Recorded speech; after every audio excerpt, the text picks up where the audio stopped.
there you have it, all you transistor radio bugs. How'd that one grab you? That...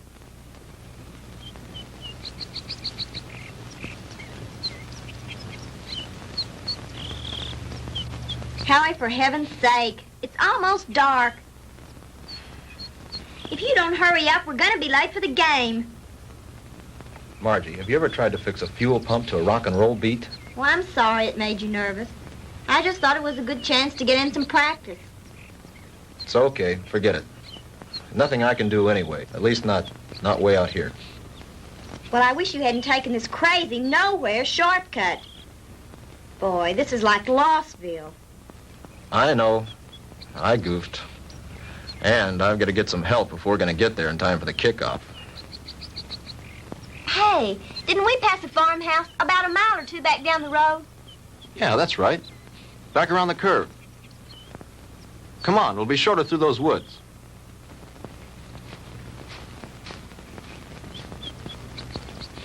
Oh, Howie, look. I don't think we ought to go on that property. Look, you want to get to the game, don't you? Of course I do. Then come on.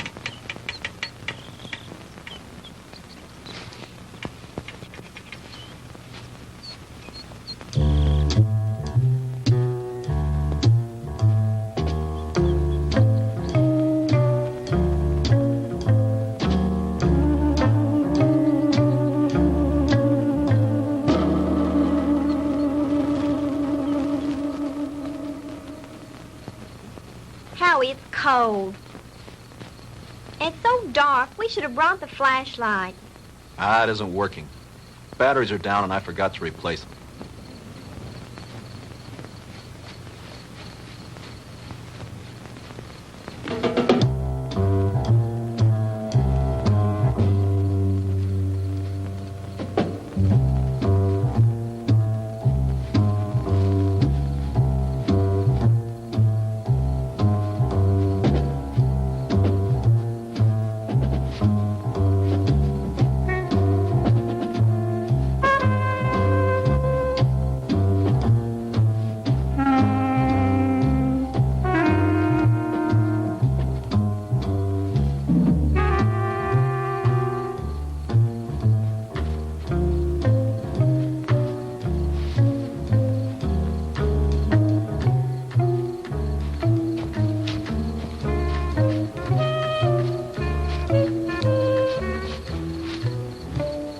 Like we've been walking for hours.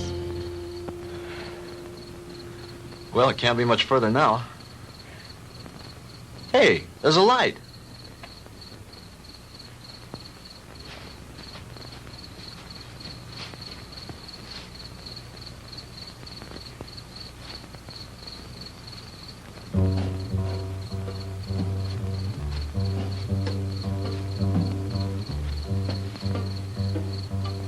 Huh. That's strange. Campfire way out here in the middle of the woods and nobody around. Kind of creepy, isn't it? Yeah. Hold it right there, both of them. Hey, Dad, what are you made up for? I mean, what's the bit? Hey, now, don't point that thing at us. It could go off.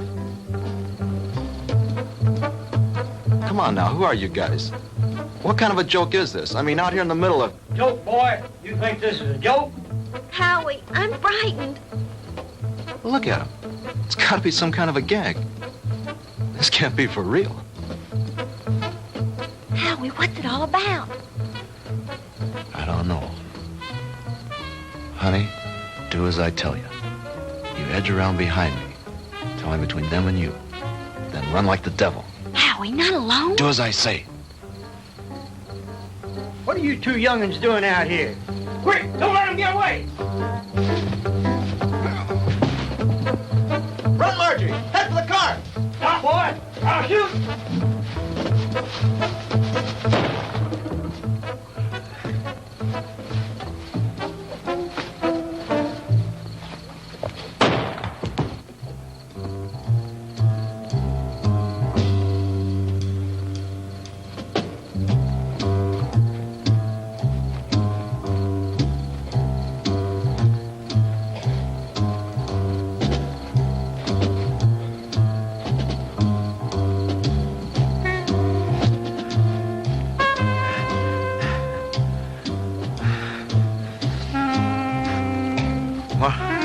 Margie?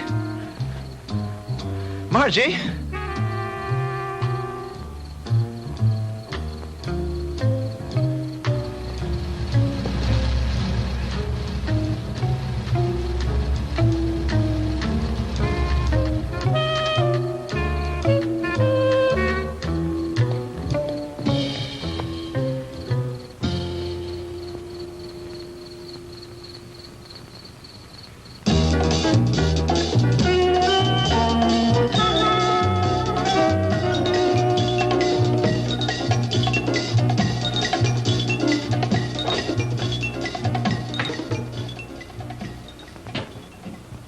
Oh, hello, Jim. What do you need? I need my ever-loving paycheck. What's the Reich's payday's tomorrow? I know, but Reed said you'd have it for me tonight. Oh, did he now? Yeah, that way I get a couple hours head start on my first vacation in 3 years. Relax. The girl's on her way up from accounting with it now.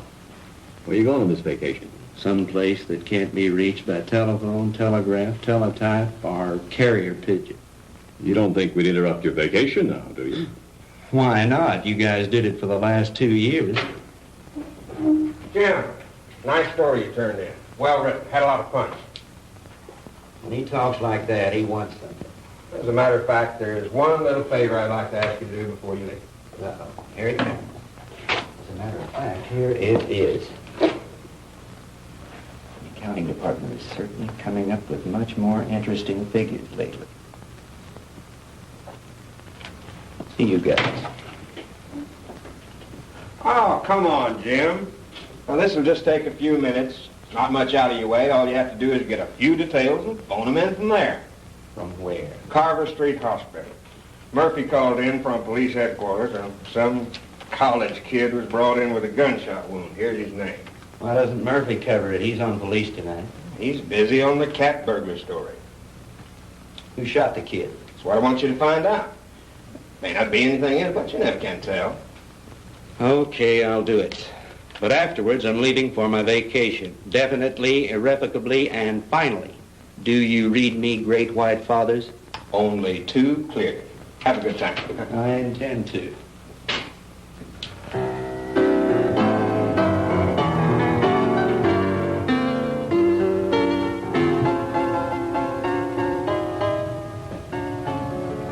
Hello, blonde girl. Why, James Crandall, what brings you here? Now, don't tell me. Let me guess. They sent you down for an egoectomy. A what? An egoectomy. They're going to cut out that big, fat ego of... Oh, that's funny. Funny. I want some information. Like what? Like, you got a boy here. Howard Ellison, college kid, in some kind of shooting scrape. That's the kid they brought in this evening. But I don't think he's having visitors. Well, could I speak to his MD? Mm-hmm. That would be Dr. Wilson Blake. Ah, yes. Blake of the Rusty Scalpel. Oh, you know him? I should. He broke into me once and stole an appendix. Oh, funny. That's funny. He's in his office. I know where he is. Dig you later, Angel Fool. Yes, that's all right with me, Dr. Thornton. 10:30 will be fine. Yes, I think the whole administrative staff should be there. Fine. See you in the morning, Doctor. Goodbye. Come in. Jim Crandall. Hello, Will. How are you? Hey, number one, how about yourself? No complaints? Can you spare a few minutes? Sure I can. Are you on duty? No, not really. I'm officially on vacation.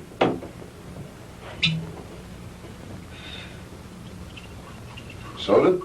Just straight, thanks. I bet you're here for a story on that Ellison boy. Good bet. Sit yourself down. So are some friends of yours. They left about an hour ago. Uh-oh, the local gendarmes, no doubt. Right. Lieutenant Partain and a couple of his men. They talked to the boy for about an hour and then finally... Wait a minute. Talk to him? You mean the Ellison kid's able to talk? Sure, he wasn't hurt too badly. The bullet didn't enter any of his vital organs. But the nurse said he couldn't have any visitors. Well, he can't. At least not now. He was too tired after that session with Partain. I want him to get some rest. Well, when can I see him? In the morning. In the morning? But, Talk, I got to phone something into the editor. I can't fool around on this thing. I leave on my vacation tomorrow. Well, I envy you. We're so short-staffed here at the hospital, there's no telling when I'll be able to take a vacation. What did the kid say when he talked? He told a real weird story. The police have a transcript of it. I'd rather hear it from you if you don't mind. I don't think I should repeat it. I imagine the lieutenant would rather tell you himself. Oh, come off it, Doc. You know Partaine's not going to give me anything till he's good and ready. All right. All I can do is repeat what the boy said. But I'll warn you, you won't believe it. Suppose you try me. Well, this Ellison kid is a student at the university, a cheerleader, an honor student, an all-around popular kid. Early this afternoon, he and this co-ed... Co-ed? You mean there was a girl with him? Yes, one of the majorettes from the band, a girl named Margaret DeMar. DeMar? Couldn't be related to Sandy DeMar, the nightclub thrush. As a matter of fact, yes, her sister. Well, that adds a dash of color. What about the girl? I'm getting to that. Now, do you want to hear this story or not? Okay, go ahead. Well, early this afternoon, they left the university on their way downstate to that night game against Southern Tech. They had permission to drive down instead of going on the bus with the other students. They were running short of time, so they took a shortcut on one of those farm roads. Ellison's car started acting up and finally quit on them. They had to have help, so they started walking, trying to make it to a farmhouse. I said, hold it right there. Hey, Dad, what are you made up for? What are you two young'uns doing out here? Quick, don't let him get away! Run, Marjorie! Head for the car! Stop, boy! I'll shoot! He started running, and that's when he got shot. He got up and he kept on running. He made it back to the car. He looked around for the girl, and she wasn't there. After that, he blacked out. A passing motorist picked him up and brought him in, and that's the story the way he told it. You sure weren't kidding when you called it weird. I've heard some screwy ones in my time, but this one takes the prize. Yeah, that was exactly my reaction, at first. What do you mean, at first? Well, sometimes I'm forced to alter my opinion by certain evidence. I don't know if you're aware of it, Jim, but my hobby is American military history. I collect historical military objects like some men collect stamps, like this item that was brought in by a patient a couple of months ago. You know what that is? Well, it looks like some kind of rifle slug. Mm-hmm. I have a cigar box full of those at home. My brother and I used to find those in the woods and dig them out of trees when we were kids, back in Georgia 30 years ago. It was one just like the one you're holding now that I took out of young Ellison's body and gave to the police this evening. And if you ask me, they're going to have to dig a long way back in their ballistics file to find anything that matches that. Yeah? Yeah. You see, that's a mini-ball. The kind of a bullet they used during the Civil War.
Now, ladies and gentlemen, it is my privilege to present our heavenly little headliner and collector of 2 gold records, the girl with the orchid voice, Miss Sandra DeMar.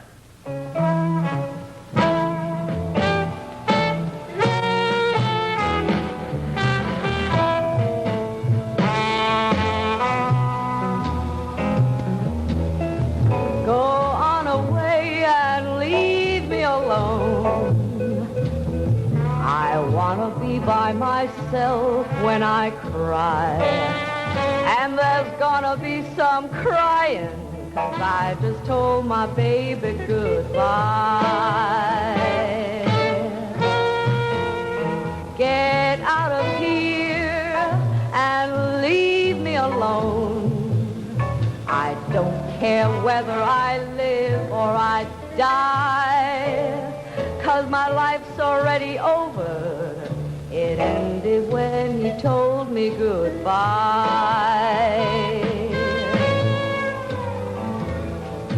Why is it everything happens to me and my dreams all explode in my face?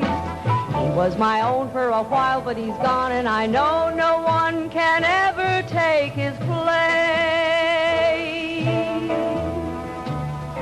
So go away and leave me alone. I've got a right to my own private pride. Coming down with the sorrows, 'cause I just told my baby goodbye.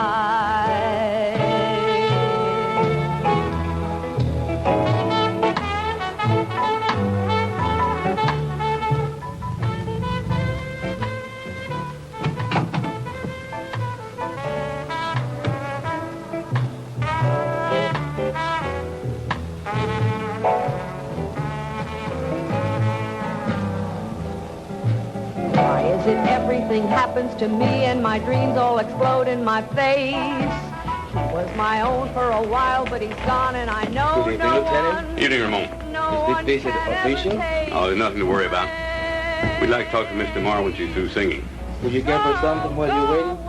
Thank you, no, we're on duty. Leave me alone. I've got a right to my own private cry. I'm coming down with the sorrows, 'cause I just told my baby goodbye.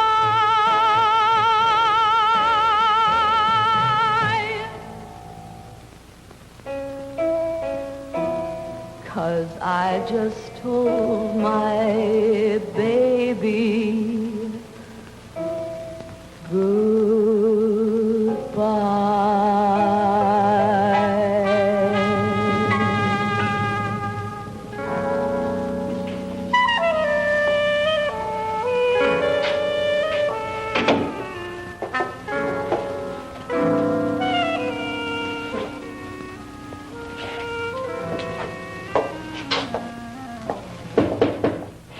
Yes. Sandy, are you decent? Yes. 2 gentlemen from the police department want to talk to you. Police? Yes, Miss DeMar. I'm Lieutenant Partain, and this is Detective Lasky. We're just making a routine investigation. Have you heard from your sister this evening? Margie? Why, no. Why do you ask? Well, we just thought she might have called you. You see, we have reason to believe she may be missing. Missing? I don't understand. She's at a football game in Stephenville with Howard Ellison. I'm afraid not, Miss DeMar. Maybe you'd better sit down and let me tell you all that we know about it so far.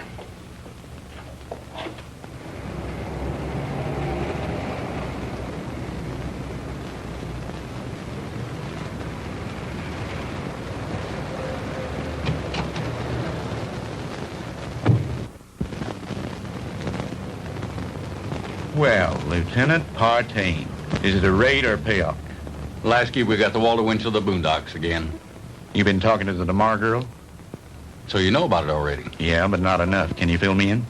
At this point, you probably know just about as much about it as we do. Why don't you stop by the office in the morning when we had more time to work on it? Oh, come on, Fred. Can't you give me something tonight? I start my vacation tomorrow. Good fishing.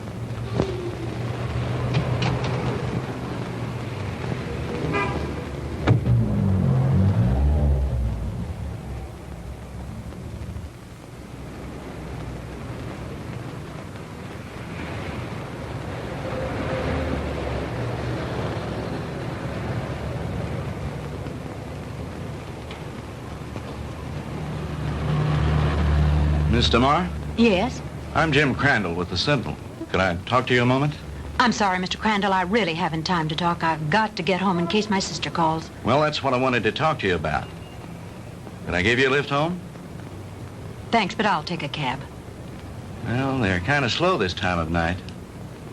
Well, all right, if you're sure it's not out of your way. Of course not. It's part of my job.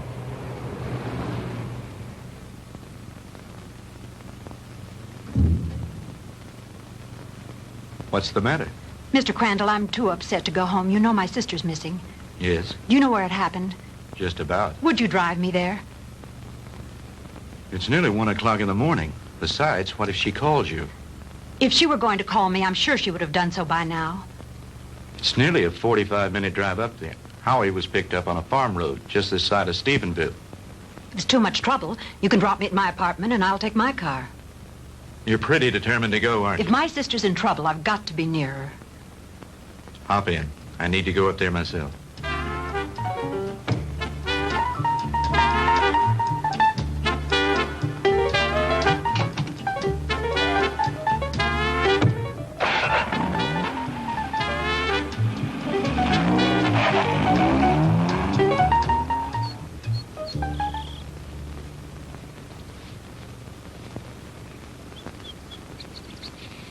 Lieutenant, we checked that house from top to bottom.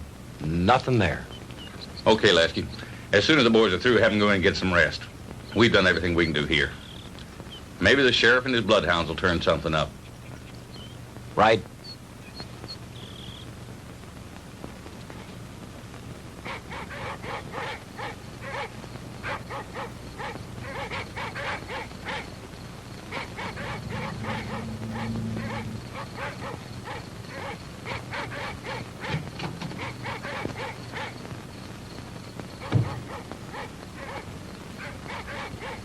Lieutenant Partain around? He's up in the woods someplace. Evening, ma'am. Has there been any news of my sister? You're Sandra DeMar? Here comes Partain now.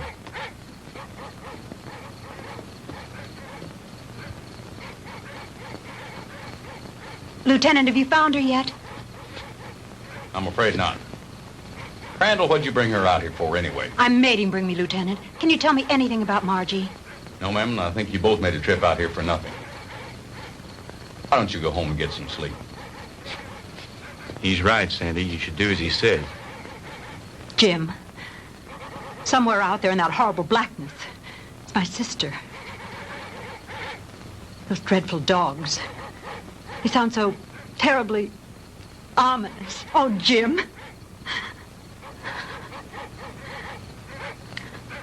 Come on. We'd better get back.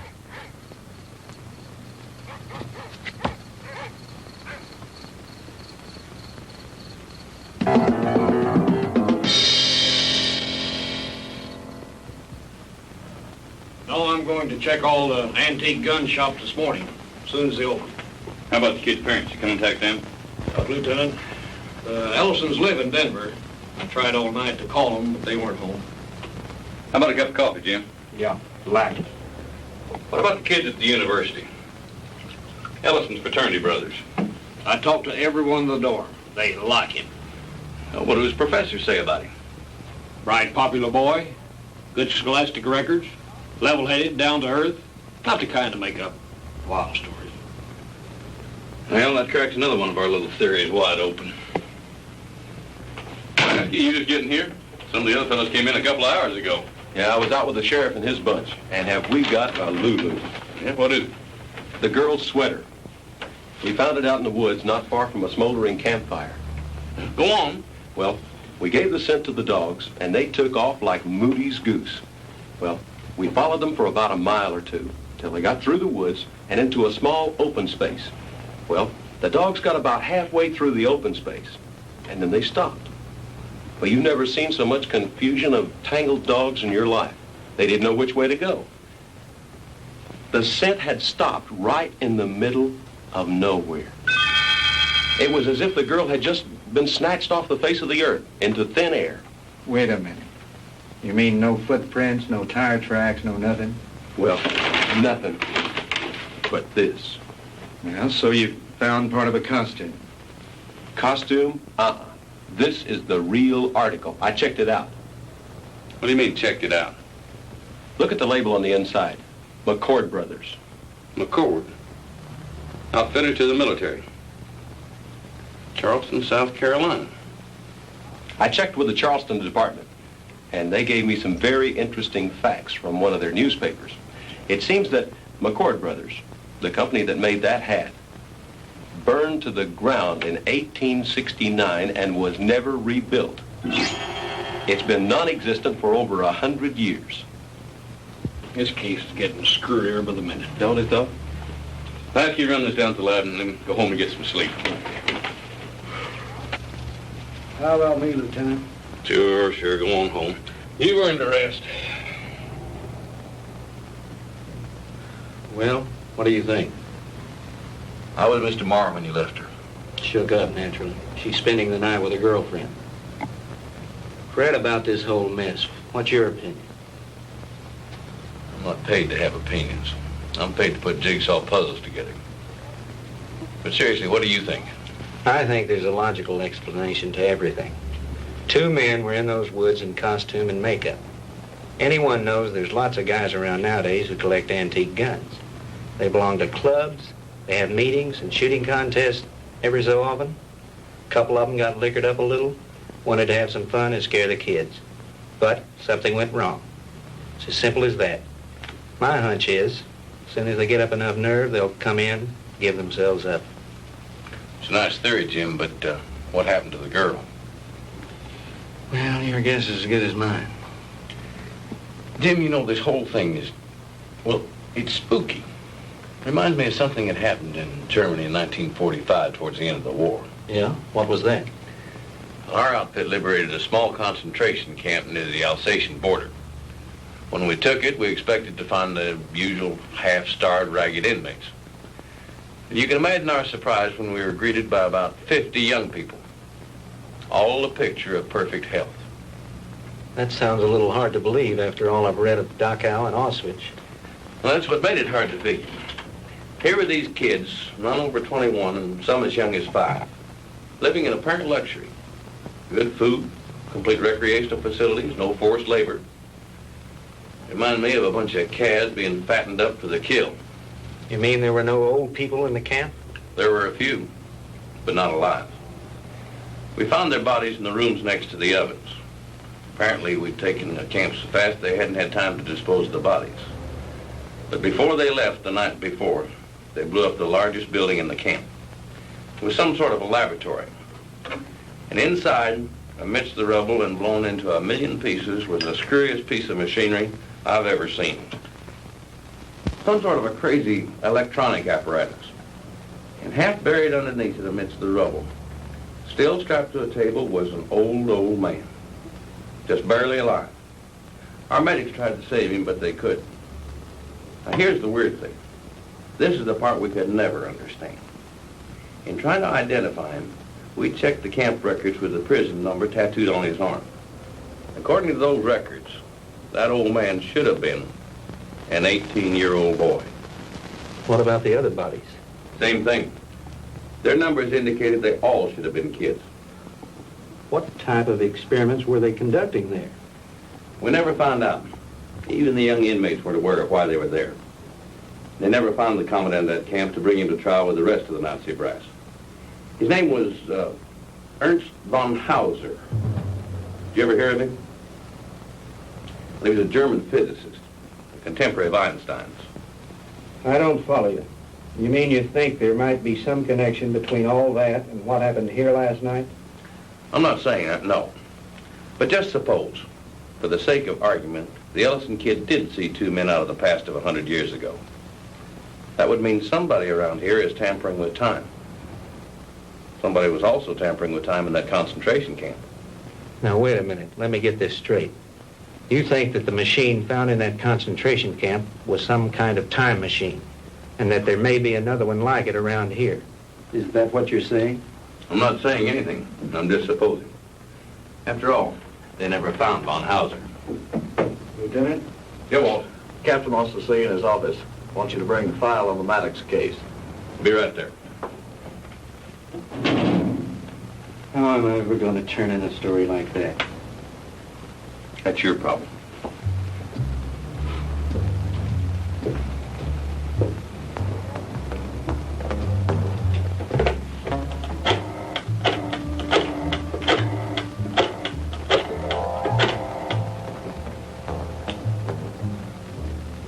Hello? Give me the city desk.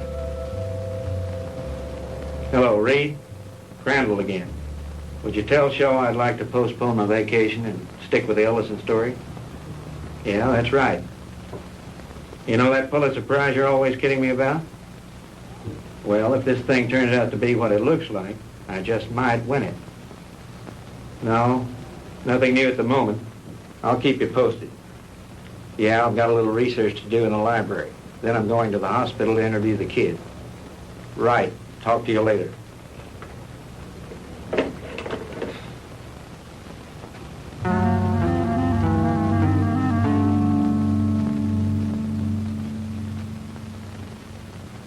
All right, Howie, you can go on with your story.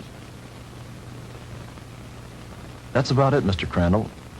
I remember reaching the highway, and Margie wasn't there. And then I blacked out, and the next thing I knew, I was here at the hospital. And you really don't think, Howie, that those guys were just a couple of kooks in Civil War costumes? Mr. Crandall, I don't know how to explain it, but I got the distinct feeling that these guys were for real. I mean, like something straight out of Gone with the Wind. Howie, what's your idea of what happened to Margie? Do you think these two guys grabbed her?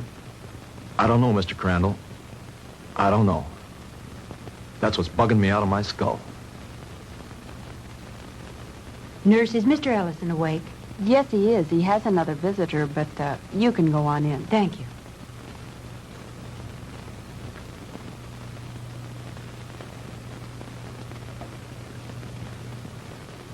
Sandy. Hello, Howie. How are you? Hello, Jim. Good morning. Have you heard anything from Margie? Not yet. I brought you some flowers. Thank you, Sandy. I'm sorry about all this. I mean... It's all right, Howie. Now, don't you worry. Whatever happens, I know it wasn't your fault. Jim, have the police found out anything yet? No new developments. I'm going up there in a little while and have a look around myself. I want to see the place in the daylight. Would you mind if I went with you? Of course not. I'd enjoy your company.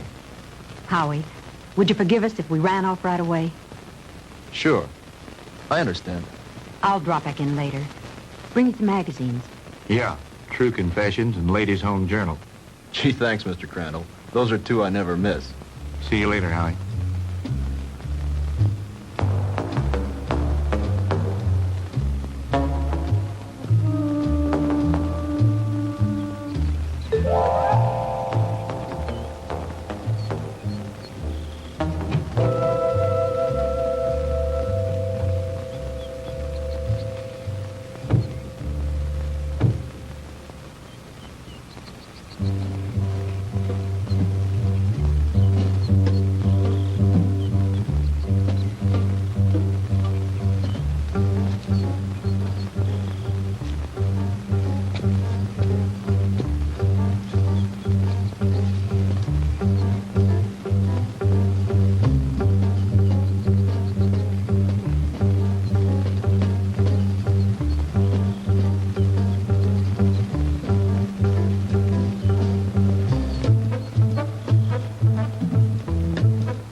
Looks like the typical haunted house, doesn't it, Jim? Yeah. The meadow where they found the cap and where Margie's trail ended is supposed to be nearby. Do you think this old place has anything to do with her disappearance, Jim? I don't think so. They searched it and didn't find anything. Her sweater was found somewhere in those woods. I think I'll have a look around.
Get out of here.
What happened? I don't know, but we better get back to the car.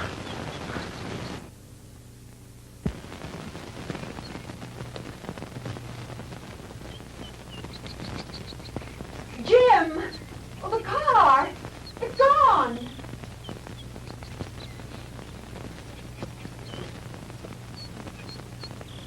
Jim, someone must have stolen it. I would have heard the motor start up. Besides, I have the key in my pocket. Well, this must be the wrong place. This isn't where we left it. This is where we left it, all right. But it looks different here. There are more trees than there were before. And that fence, that wasn't here when we came down the road. And the barbed wire fence is gone. Jim, we're lost. I don't think so. At least, not the way you mean. Jim, I'm frightened. It's all right. Let me think a minute. This road was paved, and now it's dirt. And there isn't a telephone pole in sight. I know. Jim, what is it? What's happening? I don't understand it. Where's the car? Where are we now? Jim, I know you know what's happening to us, and you won't tell me. And why not? What's going on? Fantastic. Incredible.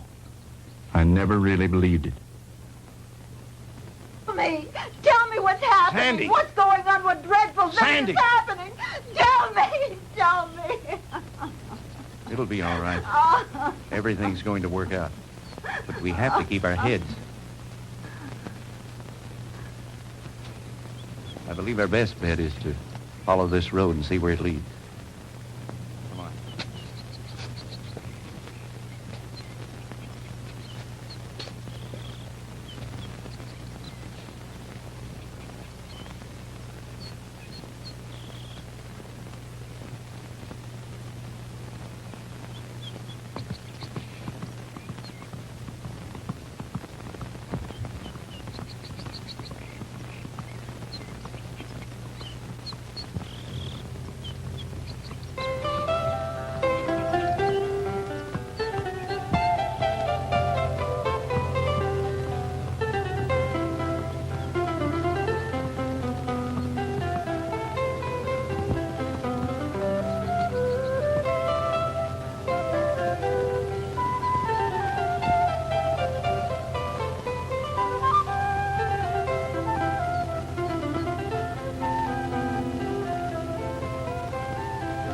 Jim, his clothing. I know. Ours are just as strange to him, especially your short skirt. Friend, what year is this?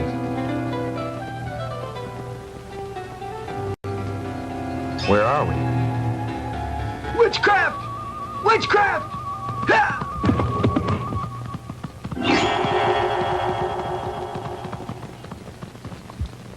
Jim. Honey, I don't know how to explain it, but somehow we've been set back in time. But Jim, that's impossible. Impossible. I know it's supposed to be impossible, but it seems to have happened. Well, let's not try to figure it out now. We've got to get somewhere to find some help. Some way.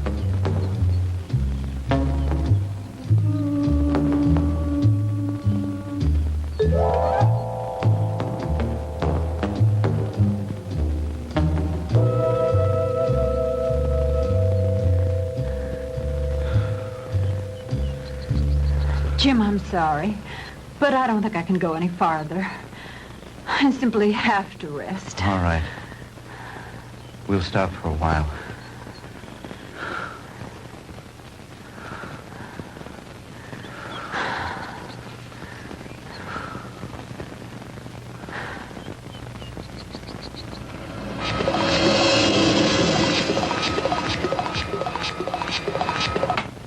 Welcome, my friends, to my little workshop. Do not be alarmed or cause unnecessary commotion. You are in no danger. At least, not for the moment. Won't you please step out?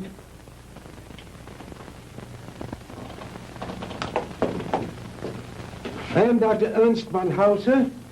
These are two of my assistants, Manfred and Wolf. Where are we? I told you. We are in my little workshop. And I tell you again, please do not be alarmed. What time is this? What century are we in? Does it matter, my friend? There really is no such thing as time, except as a relative measuring device in your own mind. We're not interested in double talk. What happened to Margaret DeMar? What have you done with her? Please, Mr. Crandall, you will please remain calm. What have you done with my sister? Your sister is entirely safe, Mr. Marr, and I assure you I did not bring her here intentionally. She certainly didn't come here of her own free will. I didn't say that. I brought her here to keep her from harm. Then where is she? Let me see her. But of course. To the armor! Come and see here. Schnell! To the armor. Bringen Sie Fräulein DeMar zu ihrer Schwester. Well.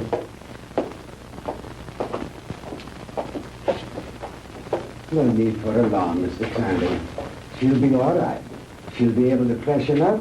We will even furnish her a change of clothing.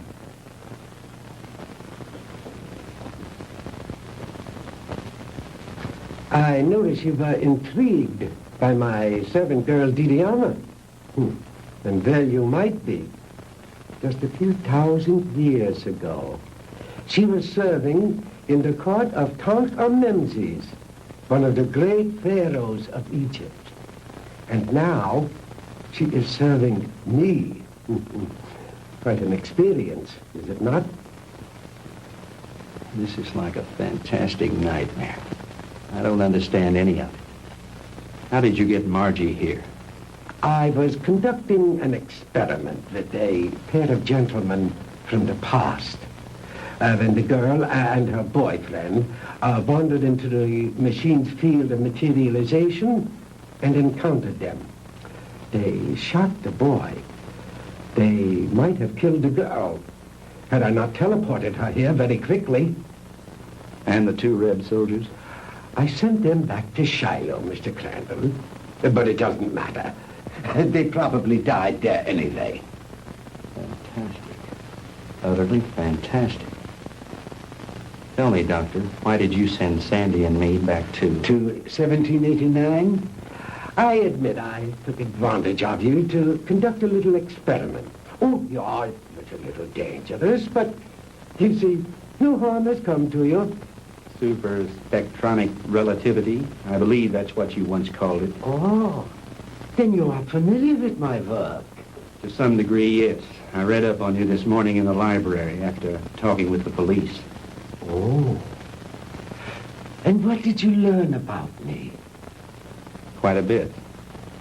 I know of your early career and some of the brilliant discoveries you made in the field of physics, and that you were expelled from the International Congress of Physicists because of your theories. Ah, that was a humiliation which will soon be avenged, Mr. Crandall. But go on. What else did you learn of me? Well, I know that you were a friend and sponsor of Adolf Hitler, that you helped elevate him to power in the 30s, and became the organizer and administrator of his Department of Scientific Warfare.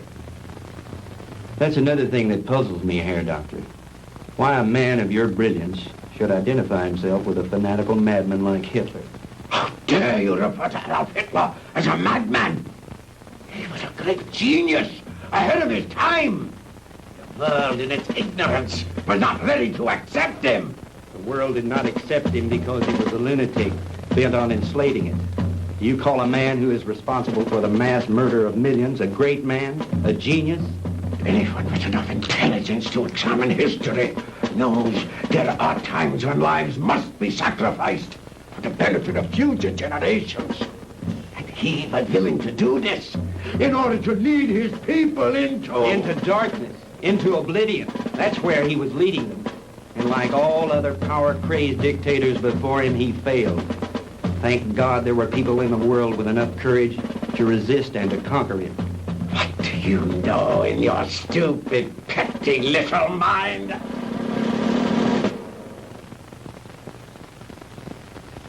You will forgive me, Mr. Crandall, for my outburst of temper.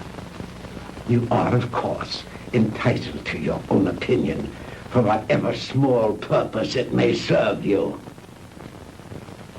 Let me enlighten you, Mr. Crandall, on a few things of which you and the rest of the world are unaware. Blame for the loss of the war cannot be laid to Hitler or his doctrines. It was I who failed him. Me and the General Staff. He called for weapons, super weapons, to turn the tide of war in those last few days. Because of my inability to deliver those machines soon enough, we were defeated. It might interest you to know that during those last few months of the war, we had almost perfected weapons so far in advance of anything that had gone before them as to make modern warfare in all its forms completely obsolete. Oh, if we had only had time for further experiments. I know of some of your experiments, like the ones carried out in a certain concentration camp. Oh, then you know about the aging machine. Yeah, they had almost perfected that one when the war ended. Oh, but that machine was one of the more primitive devices. like the jets and the rockets that we used so briefly. We were in the final stages, Mr. Crandall, of perfecting weapons that were truly astounding and against which you would have had no defense. A cannon that killed with sound waves, yet was completely silent. A giant generator gun that could electrocute whole armies in the field. Oh, and more, many more. We'd have only had a few more months to perfect those weapons. We could have plucked victory from the jaws of defeat. The Third Reich would have endured, not for 1,000 years as the Führer dreamed, but forever. But the fact is that you failed, Herr Doctor. Failed and lost. But you are forgetting one thing, Mr. Crandall. That was 20 years ago. Since then, I have perfected and even improved on my original weapons. And we have conquered time. Dr. Einstein's so-called fourth dimension. Hitler will return, Mr. Crandall, and soon. Your victory was but a temporary one.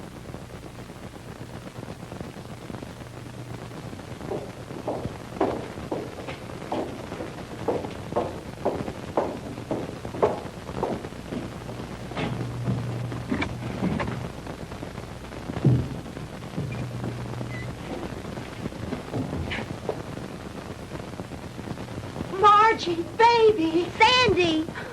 Honey, are you all right? Did they hurt you? Oh, Sandy, I didn't think I'd ever see you again. Oh, I'm all right.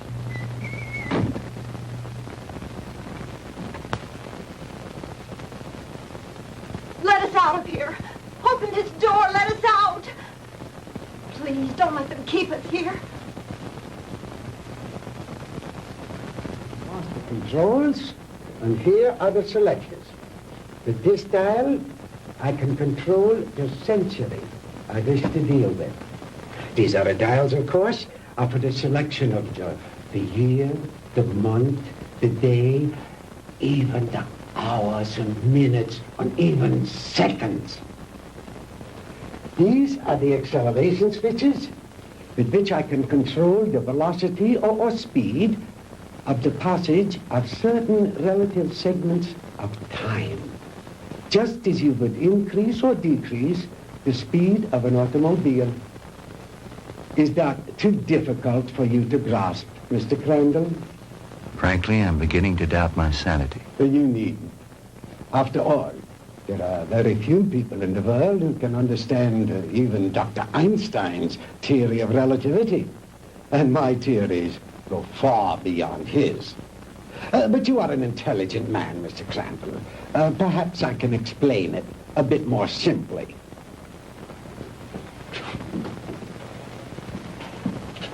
We will let this line represent the world. With a line here to represent the equator, and a mark here and a mark here for the north and south poles. If an aircraft starts here, this side of the equator, and starts going up and up and up, it is going north, toward the North Pole. But the instant it passes over the pole, it is no longer going north. It is going south. And yet, it has not turned or changed its direction in any way. Now, that is the simplest way I know of to make you understand how my theory of superspectronic relativity was first developed. It has long been established that time and space do not exist except in relation to each other. Therefore, they are inseparable, indivisible, a space-time continuum. The faster we travel in space, the faster we travel in time. Now, let me use this short vertical line to represent an instant of time, and this horizontal arrow to represent velocity or speed. Now then, scientists have long held that light is the top limiting velocity in the universe.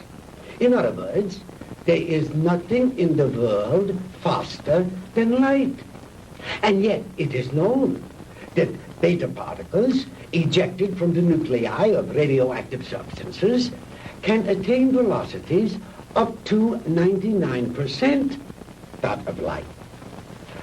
Now, I have always based my theories on the premise that there is no limit to space. The universe is limitless. Well, if there is no limit to space, then there is no limit to time, and no limit to velocity. Therefore, I thought there must be something in the universe that was faster than light. The years of frustration and failure before I finally had to submit to the one irrevocable fact: there is nothing in the universe faster than light.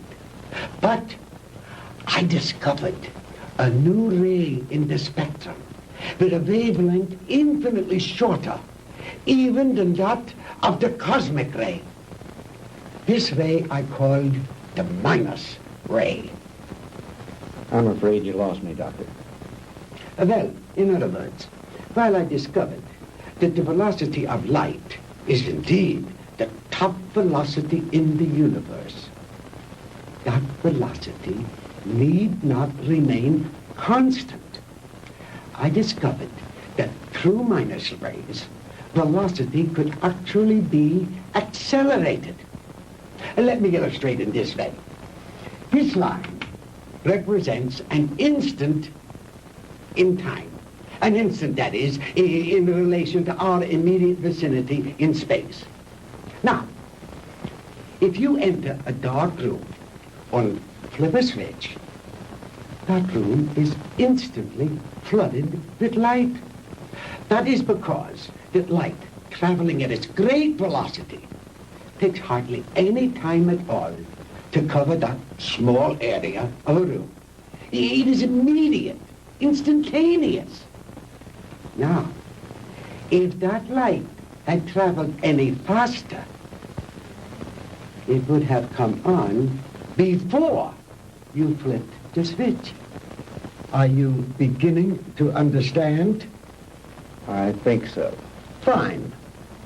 Now then, just as I illustrated a moment ago, with the airplane flying up over the world, heading north until it passed over the North Pole, then its direction became south. The same thing is true in a sense of time.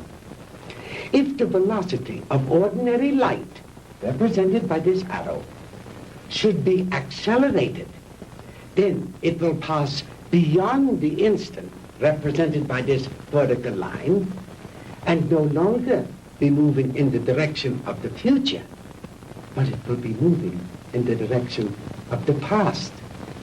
It will no longer be going forward in time, but backward.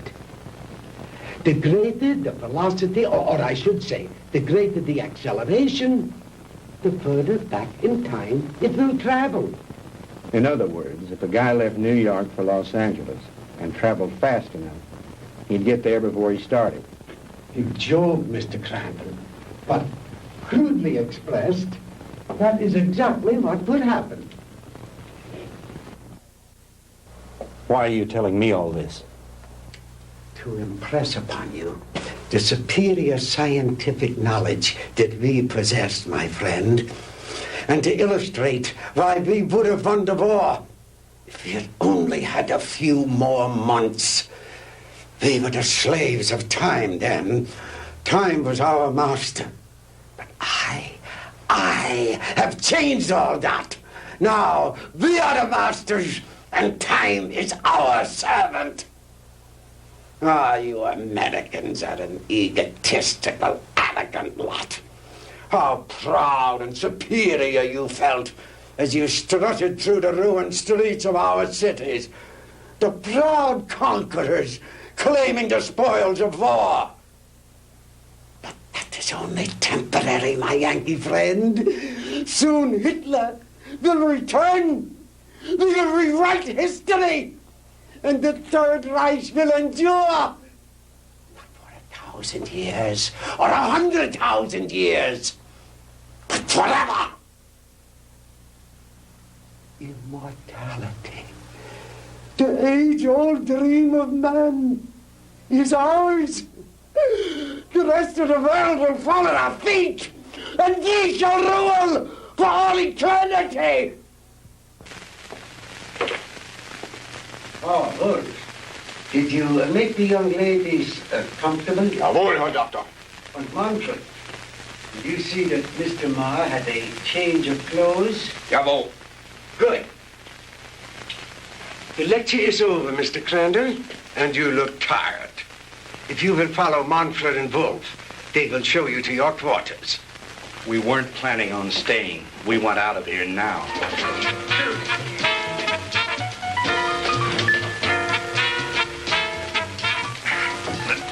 Jim! Jim! Sandy, are you all right? Oh, yes, we're all right, but why are they locking us up? What are they going to do with us? Nothing if I have anything to do with it. Oh! Oh, don't hurt him! Oh, don't hurt him! Oh.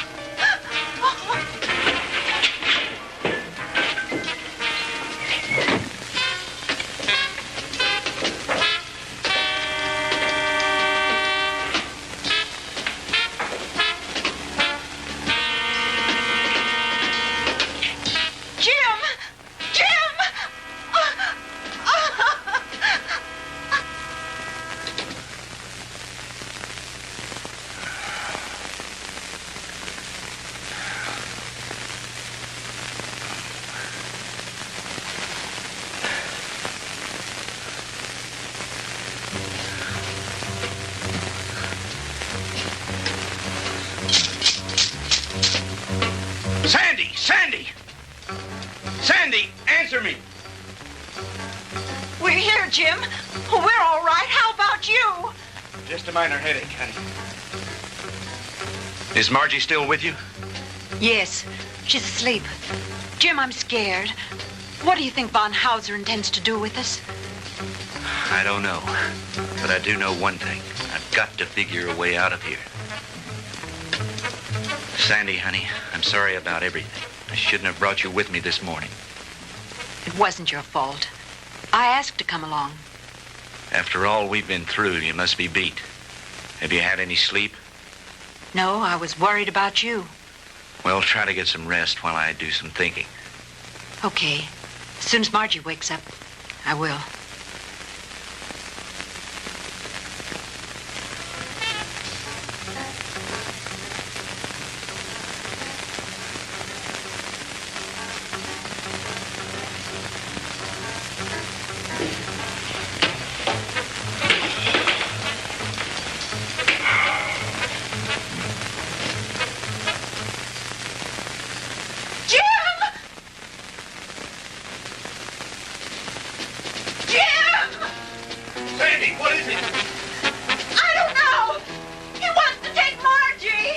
Kommen Sie her, Fräulein. No, no, Sandy, don't let him take me. Kommen Sie her. No, no, Sandy. No, leave her alone. Take your hands off her. Don't let him take me, Sandy. Don't let him take me. Turn her loose. Oh! Sandy, who is it? What's going on? No, no. What's going on in there? What's happening?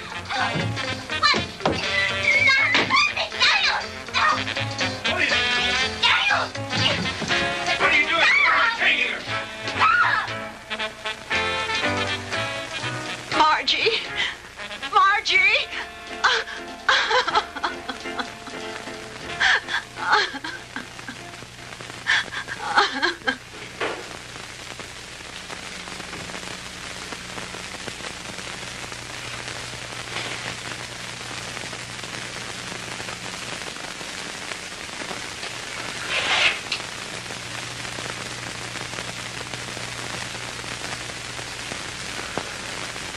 So you see, my dear, there was no reason for all that hysteria. You've really nothing to fear. While I have never before tried sending anyone into the future, there is no reason to believe that the experiment will not be successful. And if something should go wrong, it will happen so quickly, you'll never feel a thing.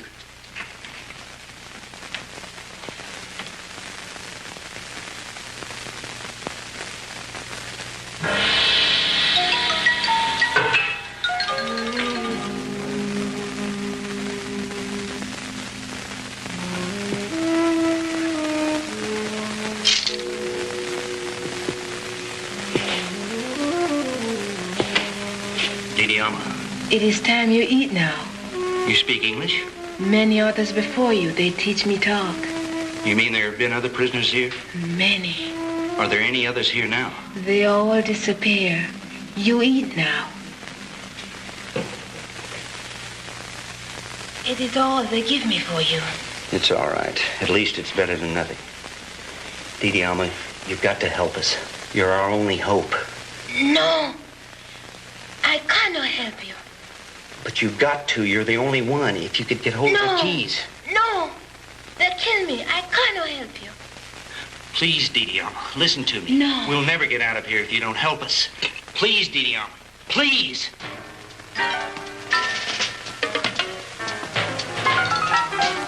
I bring you food. You eat. Thank you. Sandy, see if you can persuade her to help us. It may be our only hope. Someone come. I must go now. Was ist los, Herr?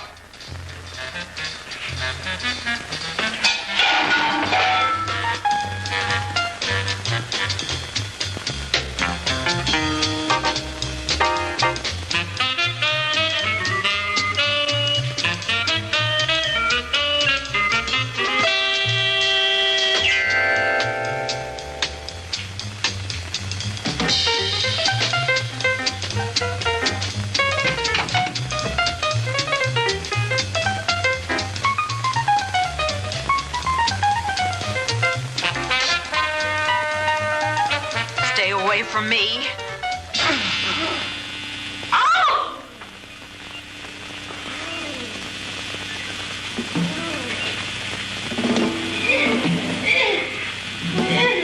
Sandy! Sandy!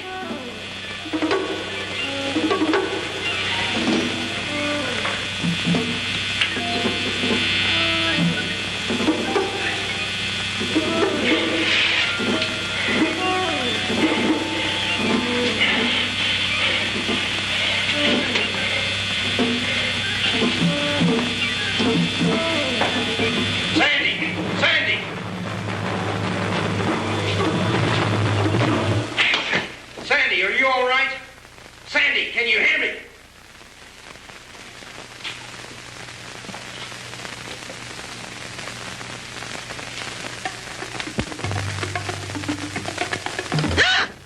Sandy, honey. Thank God you're safe. Quick, get his keys.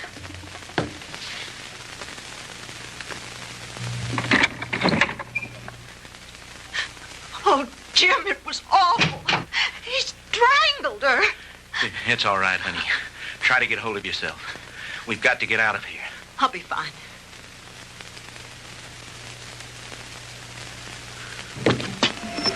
Margie! Darling! Margie!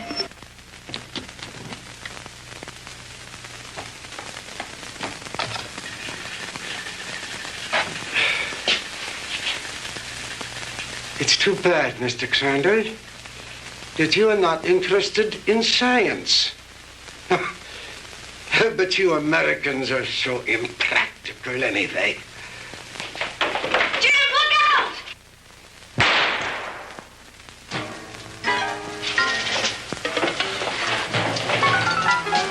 Just don't you try anything, Bunhauser. Don't try anything. That should cut down on your time travel, my good doctor.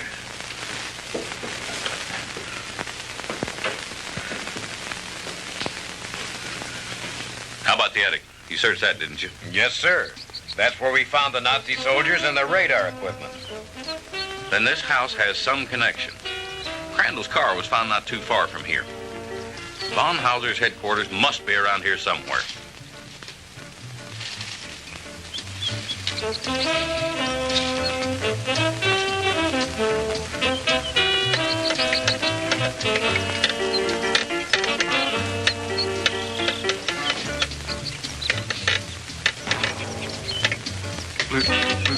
Lieutenant? Yeah?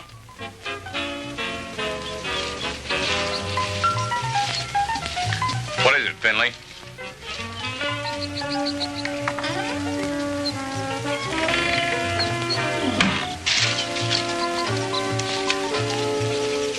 Jim, and the DeMars.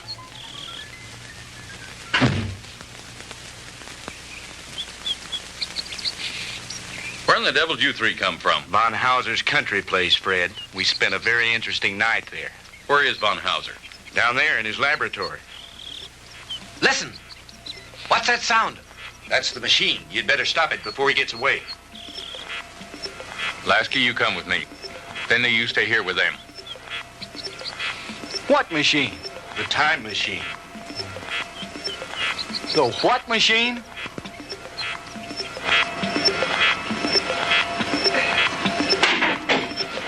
All right, Professor, hold it right there.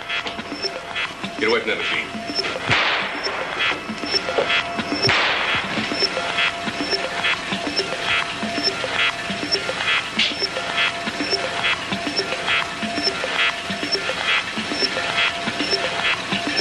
If I hadn't seen it with my own eyes, Lieutenant, I wouldn't believe it. I know. Lasky, if you ever tell anyone what I'm about to do, I'll have your job, so help me. Is that clear? Lieutenant, I ain't seen nothing. Well, I don't know what makes this contraption work, but I think I know a darn good way to shut it off.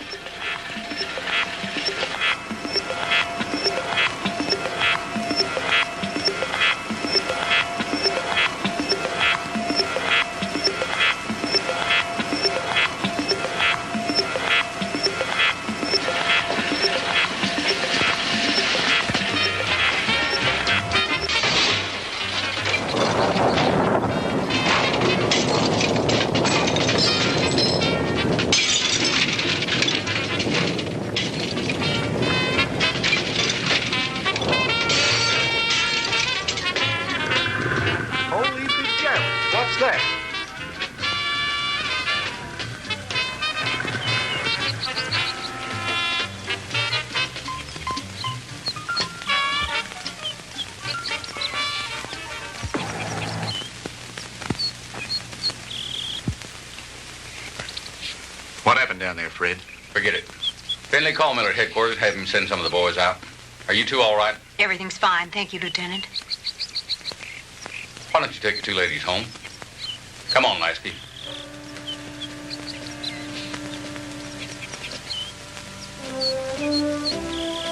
The machine? Mangled beyond repair or recognition. Too bad the big brass didn't get a chance to look it over, isn't it? But why, Fred?